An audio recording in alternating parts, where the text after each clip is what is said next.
Bonjour à tous, c'est Fabex.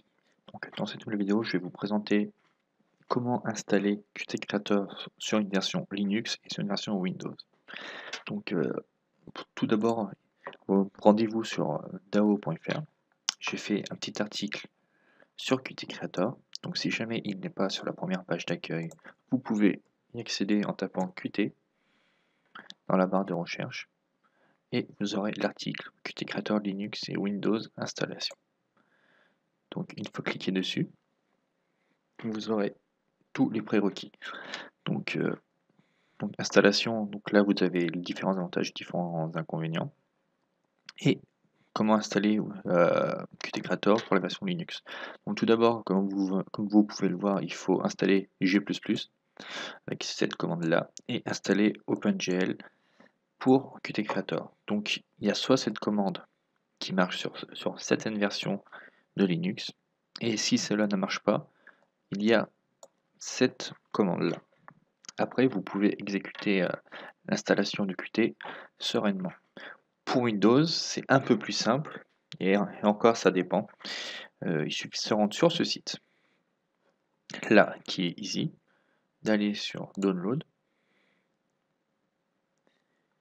et prendre la version Community, qui est la version open source et gratuite.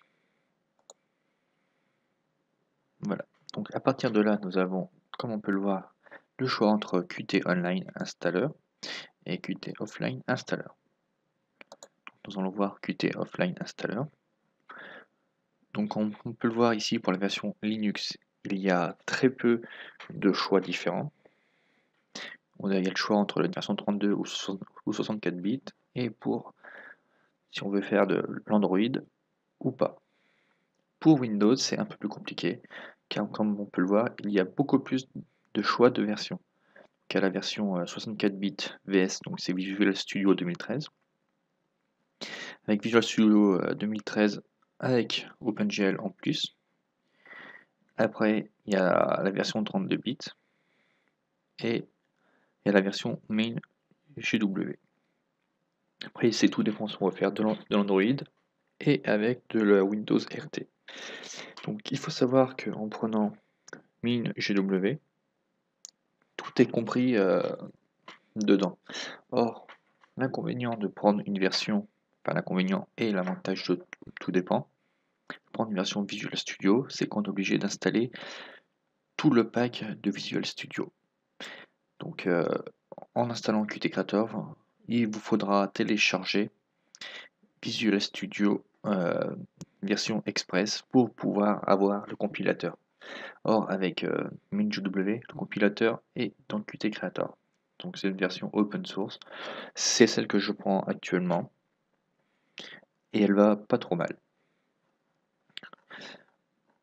Après, dans la version online, voilà.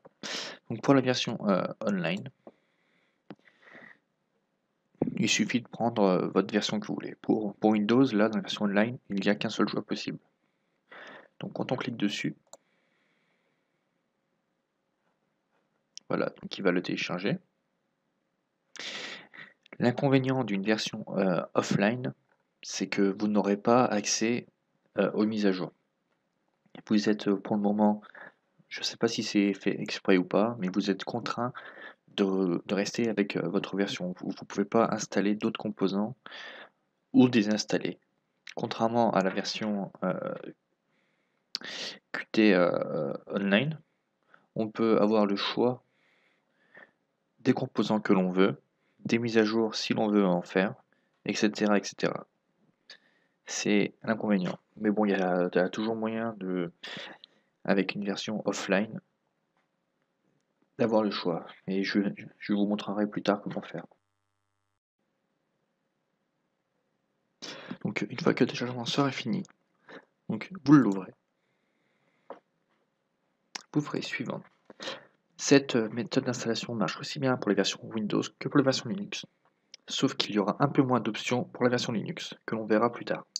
Donc je vais annuler ceci parce que ma version est déjà installée. Il vous demandera juste de choisir le dossier d'installation. Donc ça sera c://qt. Donc vous ferez suivant. Une fois que vous ferez suivant, vous tomberez sur ce panneau-là. Donc ce panneau-là permet de choisir les composants que vous voulez installer pour votre version de Qt. Donc moi j'ai choisi donc Qt 5.4, donc la dernière version de Qt Creator, avec l'outil de parsing MainJW, de choisir toutes les sources de composants, comme on peut le voir ici, et Qt Web Engine. Si vous voulez installer la version 2 Visual Studio, donc vous pourrez choisir Visual Studio, le compilateur de 2010 ou 2013, suivant ce que vous voulez faire, donc avec OpenGL ou sans OpenGL, et d'installer la suite de Visual Express. Après, donc dans les tools, c'est là qu'on va installer donc vraiment le compilateur pour Qt Creator. Donc j'ai choisi la dernière version en rapport avec celle-là, parce que c'est le même parseur. Mais vous pouvez aussi bien choisir une version 4.7 ou 4.8 qui sont des versions stables. Là actuellement c'est la dernière version en développement. Après on peut choisir Qt Cloud, c'est pour les versions payantes, et Qt Extra. Donc voilà. Donc une fois que tout sera coché, vous pourrez faire suivant et il va télécharger automatiquement et installer. Voilà. Donc après, ce panneau sera valable aussi bien pour une installation que pour maintenir donc du code Qt. Donc vous ferez démarrer tous les programmes Qt et maintenance Qt. Donc une fois que ça sera ouvert, vous aurez ce panneau-là. Donc cette option supprime tout. Ça supprime entièrement Qt. Cela met à jour les composants. Et le gestionnaire de paquets permet de choisir après l'installation si l'on veut rajouter ou supprimer des composants. Il m'est arrivé que j'ai fait une petite bêtise dans les exemples de Qt. Je ne les avais plus, donc j'ai décoché pour supprimer de sa base et recoché une fois qu'il avait tout fini pour réinstaller uniquement les sources des composants. Voilà, c'est tout ce que je voulais vous dire pour l'installation du Qt Creator. Après, on passera au prochain chapitre, c'est soit le développement, soit la compilation. A très bientôt.